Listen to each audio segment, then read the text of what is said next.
Bueno, muy buenos días, Marcela. Gracias por esta formidable oportunidad que me brindas para poder hablarle a la gente en general de un tema sumamente, ¿cómo te diría?, extraño, sumamente olvidado por la sociedad actual.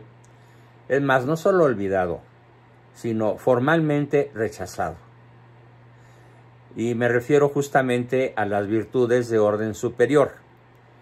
En la ocasión pasada platicamos de las virtudes naturales a las que cualquier persona, por el mero hecho de ser humano, tiene acceso si quiere, porque por eso se llaman virtudes naturales, porque son propias de nuestra naturaleza.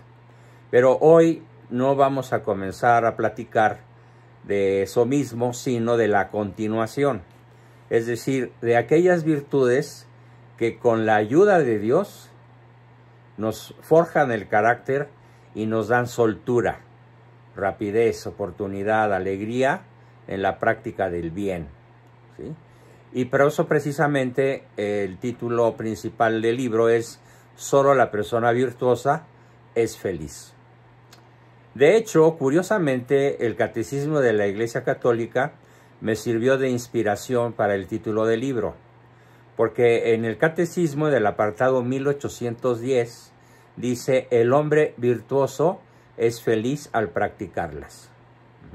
Sin embargo, como cuando yo iba a poner ese título, por ahí saltaron algunas personas de mentalidad un tanto feminista y dijeron: ¿y por qué el hombre y la mujer?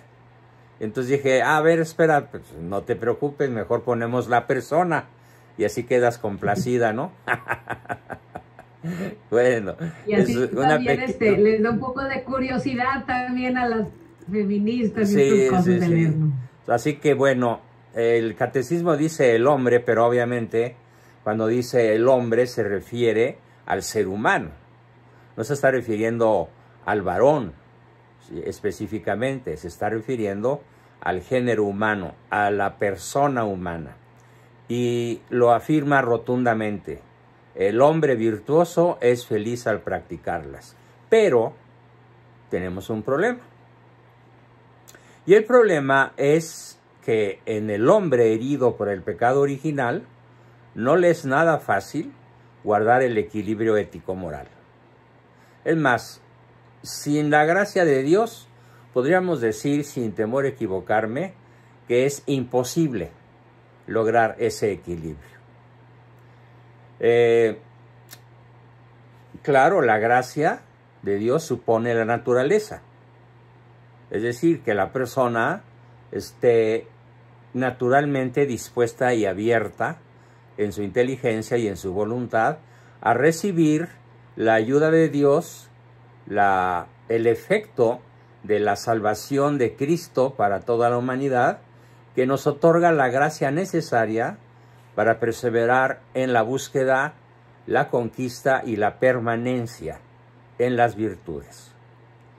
Así que por eso hoy nos ocuparemos de aquellas virtudes que debemos pedir, esa luz y esa fortaleza que vamos a conseguir recurriendo a los sacramentos, cooperando con el Espíritu Santo y siguiendo sus invitaciones a amar el bien y guardarnos del mal, alejarnos del mal, ¿sí? Y bueno, continuando con este enfoque, ¿por qué se llaman virtudes teologales? Bueno, porque las virtudes humanas que se arraigan en las virtudes teologales, o sea, cuando la fortaleza, la templanza, la justicia, la prudencia se arraigan en nuestra participación con la naturaleza divina, entonces somos felices y podemos decir que estamos preparados para que al cruzar la raya de la muerte física a la vida sobrenatural, podamos conquistar nuestro último fin, ¿sí? Entonces hoy vamos a platicar de aquellas virtudes que nos disponen a vivir en relación con la Santísima Trinidad. ¿Por qué? Porque las virtudes teologales tienen su origen, motivo y objeto, fíjate, origen, motivo y objeto en Dios uno y trino, es decir, en la Santísima Trinidad. ¿Por qué? Porque estas virtudes teologales fundan, animan y caracterizan el obrar ético del cristiano o ético-moral del cristiano. Informan estas virtudes y vivifican todas las virtudes humanas, es decir, arraigan, las hacen como parte de nuestra personalidad, ¿sí? Y aunque son infundidas por Dios en el alma de los fieles para hacernos capaces de obrar como hijos suyos y merecer la vida eterna, de todas maneras, estas virtudes que suponen la gracia, también, que suponen, perdón, la naturaleza, también hay que decirlo al revés. Bien, la gracia supone la naturaleza, pero la gracia perfecciona la naturaleza. De tal manera que la gracia nos hace más fuertes, más prudentes, más templados, ¿sí?, más justos. Y si no tuviéramos ese auxilio tan especial de la gracia divina, podríamos decir que las virtudes serían como pálidos destellos, serían como actos aislados. No tendríamos esa permanente disposición a desear, buscar y conquistar el bien.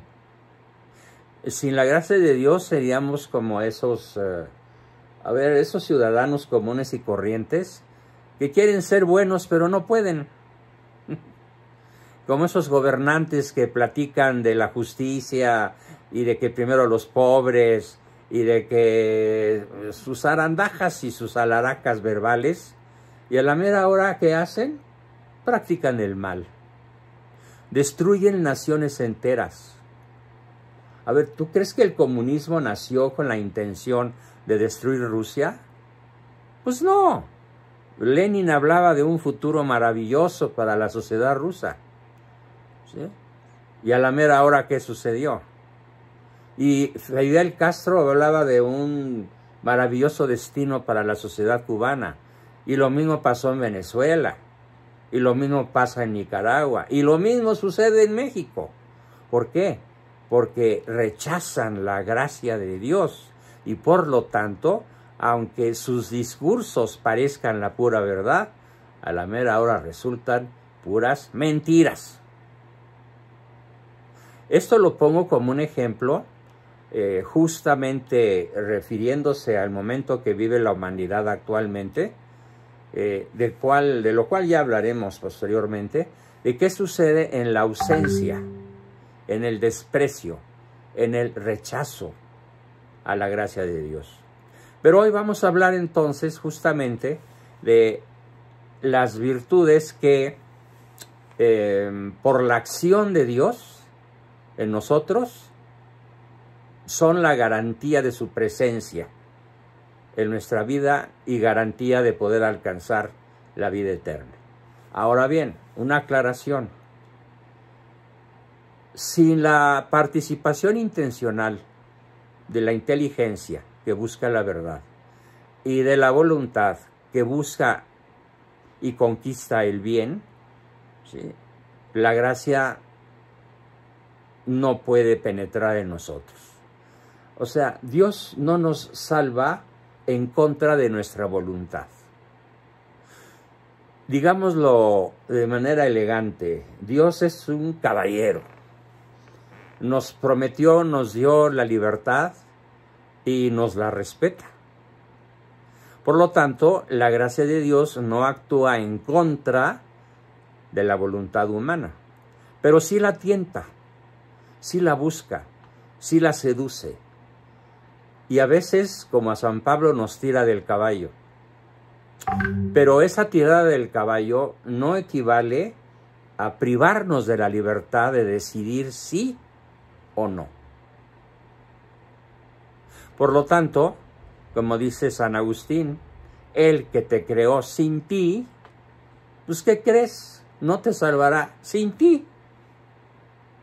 A pesar de todo, a pesar de la muerte de Cristo, a pesar de su resurrección, a pesar de su evangelio, a pesar de la historia de 2000 años de tradición y de magisterio. Si tú no quieres, Dios te respeta en tu decisión, pero prescindirás de Él por el resto de tu eternidad. Y serás, por lo tanto, profundamente infeliz, absolutamente solo, sin amor y condenado. Porque hasta los mismos lazos afectivos que tuviste en la tierra, que por cierto, acuérdate cómo son, inestables, infieles, caprichosos, momentáneos, con picos que parecen el Everest y con profundidades marinas, insondables. ¿Y por qué? Pues porque has rechazado la gracia. Entonces, al rechazar la gracia formalmente, pues te quedas sin Dios para siempre. Por lo tanto, esta sesión es una invitación a que abras tu corazón a lo que Dios ya te tiene preparado, a lo que Él ya te dice, oye, aquí estoy, escúchame, mírame. Porque fíjate, la fe no es tanto creer en Dios. Esa es una expresión cierta, pero insuficiente. La fe, más que creer en Dios, fíjate muy bien, tú, Marcela, y todo mi auditorio, fíjense muy bien, es creerle a Dios. Creer en su palabra. Y todavía más, practicarla. Porque la fe sin obras es estéril. La fe sin obras no es posible. ¿Sí? Vamos más adelantito a ver si encuentro la cita exacta de San Pablo, refiriéndose a que la fe sin obras pues no sirve, es una mentira también. Bien, entonces, repito ese concepto bellísimo, las virtudes sobrenaturales, fe, esperanza y caridad, son infundidas por Dios en el alma de los fieles para hacernos capaces de obrar como hijos suyos. Fíjate, no dice el Evangelio, no dice el Catecismo, no dice como criaturas. La palabra criatura, bueno, también los animales son criaturas de Dios, ¿no? Y las plantas y la creación entera es creación de Dios. Pero es muy importante entender la diferencia entre criaturas e hijos. Por lo tanto, las virtudes sobrenaturales, fe, esperanza y teologales, y fe, esperanza y caridad, no nos hacen actuar como criaturas. Eso ya está en las virtudes naturales. Aquí estamos hablando de que las virtudes teologales nos permiten actuar como hijos suyos y herederos de su gloria, merecedores de la vida eterna, al practicarlas voluntaria e inteligentemente. ¿Por qué? Porque nunca terminamos de descubrir y por lo tanto de aplicar todos los asegúnes, todas las letras chiquitas que suelen no leerse, bueno, a veces ni las grandotas, ¿verdad? Sobre lo que realmente significa tener fe, tener esperanza y tener caridad. Así que después de este preámbulo, entremos pues en la primera virtud teologal, que es la fe. Y si me lo permites un poco a lo Cantinflas, voy a decir primero lo que no es la fe.